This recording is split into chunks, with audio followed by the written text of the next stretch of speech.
Hey everybody, welcome back to Cuenca, Ecuador. Julie and I are pleased to take you on a walking tour and a bus tour of Cuenca, Ecuador. The folks joining us on the walking tour are friends of ours, our viewers that saw on our Facebook group page that we were going to be doing a walking tour. So if you're not part of our Facebook group page, please look us up.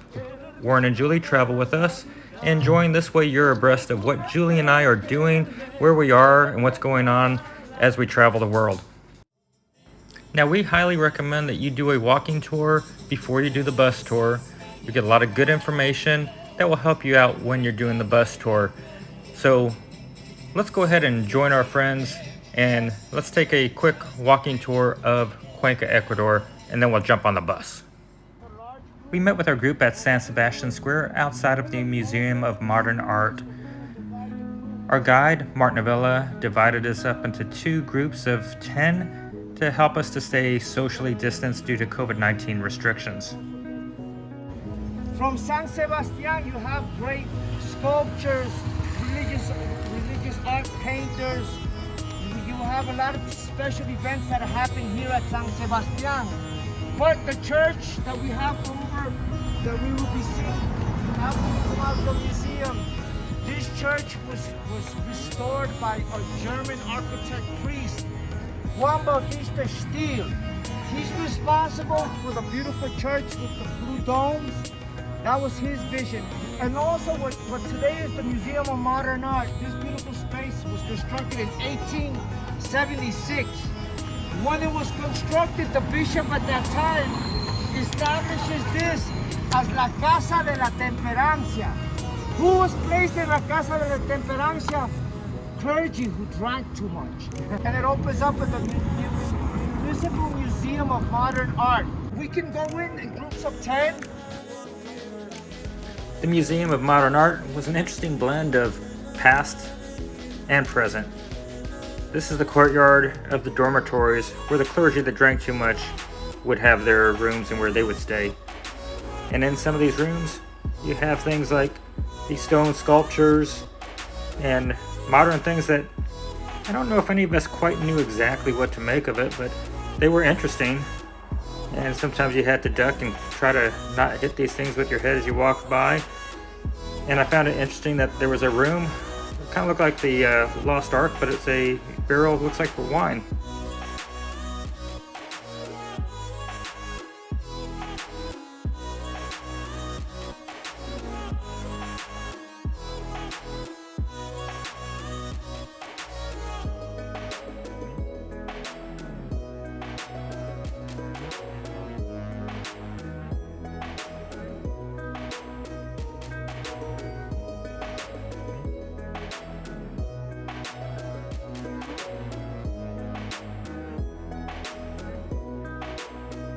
We have the Church of San Sebastian.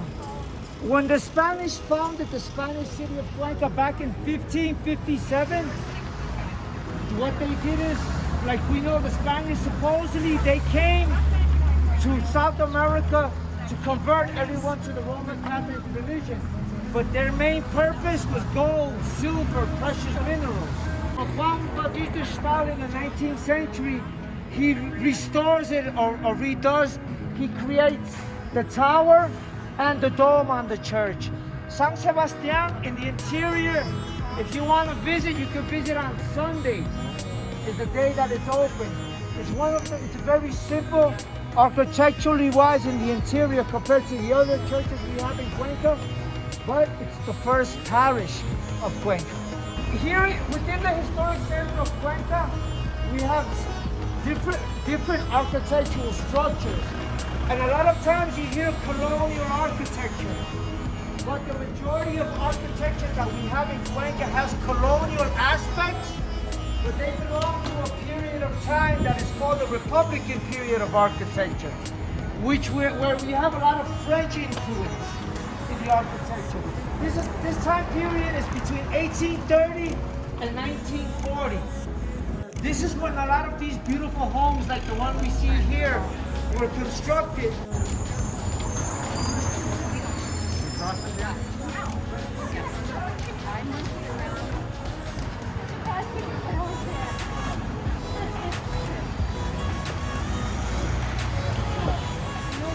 This is a time period in Cuenca where a lot of prominent Cuencano families, they not only had the importation visit of the tin, but they also had the exportation of the Panama hats, and also the exportation of the cascarilla bark, which is used to treat malaria. So with that boom, a lot of families are generating more income. The families who had this constructed, they were into the Panama hat exportation, where back in the 1920s, there was a boom of exportation. Why? Because Theodore Roosevelt went to do an inspection of the Panama Canal. They put on a sombrero, they took pictures of them from all over the world, Panama hats. But those hats were handcrafted here in Ecuador. He worked exclusively in copper, but he's from the Machado family. All the brothers and sisters are artists, sculptors, ceramics, painters. Now, Marco Machado and his son and his dad, they're the coppersmiths. They have some real cool stuff here that we can see. By San Sebastian, we saw that San Sebastian had a cross. Over here, they also have a cross. Now, these crosses were placed to mark the boundaries of the Spanish city. You have the cross of San Sebastian, the Elvado, Los Santos, by San Blas. Those are the boundaries of the Spanish city. And Elvado being one of the older neighborhoods of Cuenca. If we look over on this side, we have the greased pole.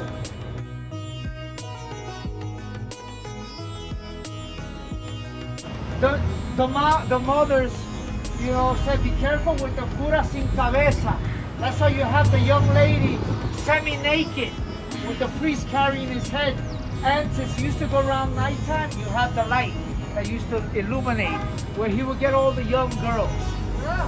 That's the legend of El Cura Sin Cabeza.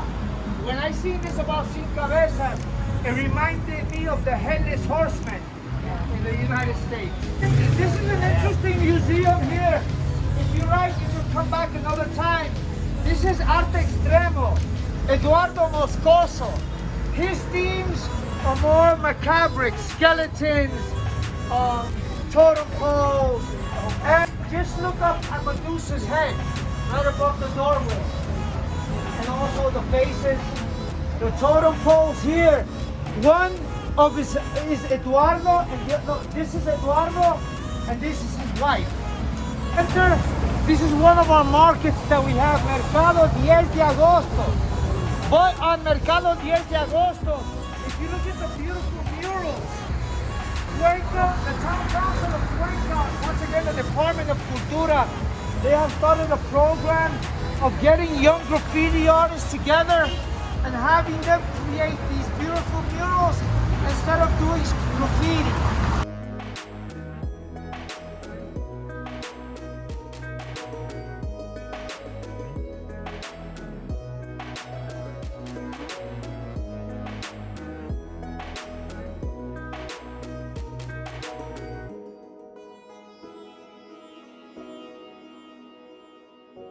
Walk in, you have a beautiful view of the new cathedral with the dome. Okay, we can continue to.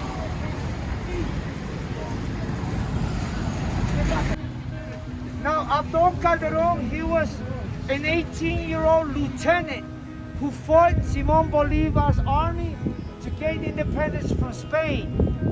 We gained our independence in 1820, which is why in a lot of places you see the bicentennial. Celebration of the 200 years of independence from Cuenca just passed by this year. But May 24th, 1824 is when we gained complete independence from the Spanish in the territory which today was Ecuador. He was wounded at the foothills of the Pichincha volcano in Quito. But being Cuencano in the mid-20th century, the town council, they placed his monument here. When this was constructed once again in the 1920s, the University of Cuenca functioned here. Now, when this was constructed once again in the 1920s, what functioned here is El Banco de las Guay. the historic center of Cuenca, we have 16 Roman Catholic churches. So you know what happens on Sunday, right? There's a lot of praying going on. Here we have who is the founding father of one of the religious orders here in Cuenca. It's his monument.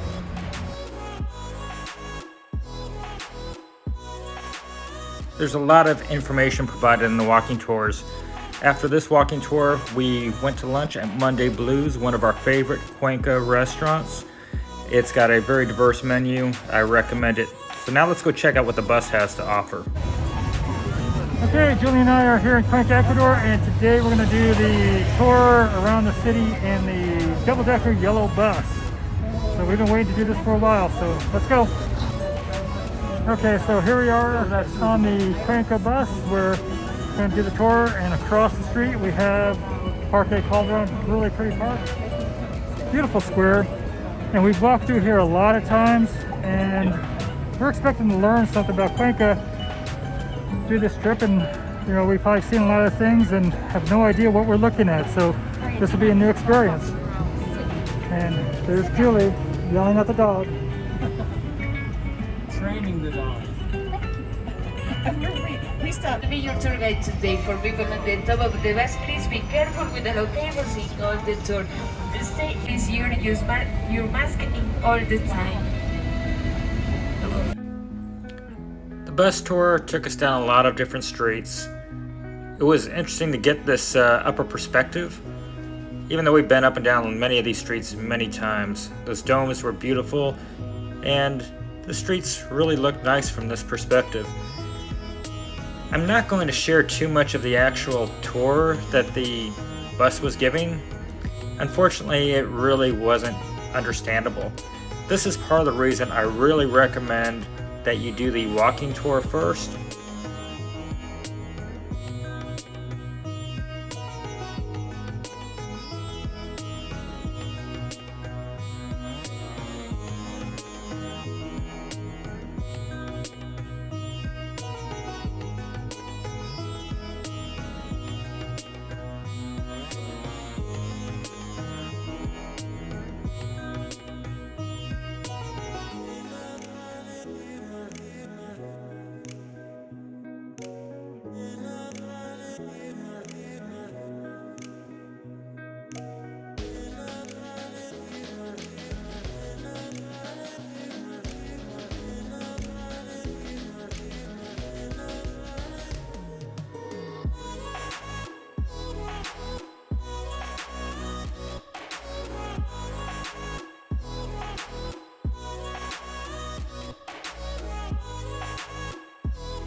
So we're at the pit stop for the bus ride, and we're back up to a familiar place, Turi, and this is the first time getting Ari up here. So, you know, it's been a couple months, actually maybe a month and a half since Julie and I got here, but it's a spectacular view, and you know, it's worth the bus trip just to come here.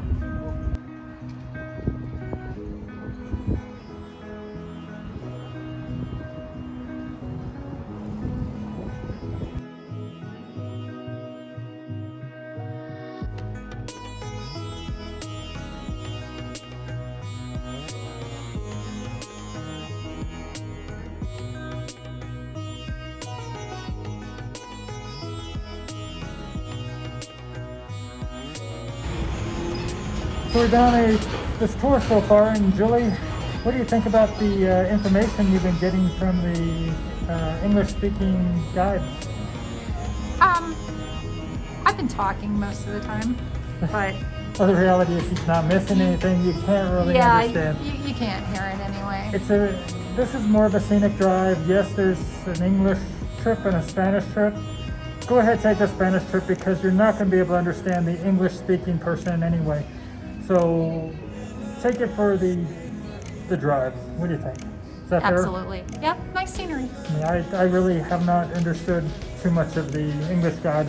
And we're at the Turi point, so I think we're at least at the halfway point. Turi. Turi. I can never say it right. So anyway, we'll do the rest of this tour, but I'm not getting a lot of education, but it's pretty. It's getting a little bit cold, so we decided to come down to the lower level and ride back into town. I'll probably go upstairs and check out the drive into Cuenca. But again, this tour, it's interesting from the standpoint of just checking things out, not learning a whole lot. If you're new to our channel, Julie and I, we're retired. We're traveling the world.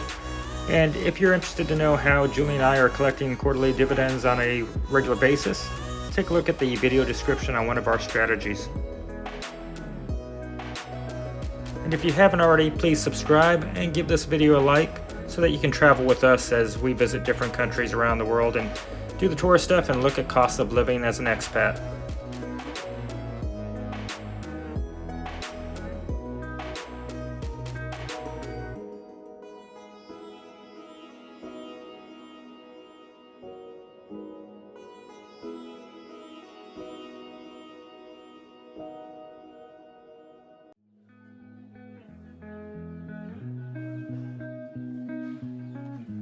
In case you're thinking we're not giving a fair shake to English guide, take a listen. Patrimonio Cultural de la Humanidad.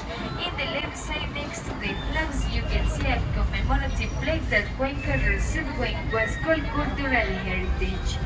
Damas y caballeros, estamos terminando con nuestro recorrido. Recuerde que si le We really did enjoy the bus tour. We enjoyed going up to Turi, which we've been to many times, but it's so beautiful up there. And if you haven't been to Cuenca, Ecuador, put it on your list. There's so much to do here, so much culture. And if you're already residing in Cuenca, Ecuador, you already know that you're lucky to be here. As a reminder, Julie and I, we are traveling the world. So our time here in Cuenca is limited, but we encourage you to follow us as we go to other countries around the world. And 2021 is going to be exciting, and we have a whole lot of new episodes coming to you. So until next time, have a great day, everybody.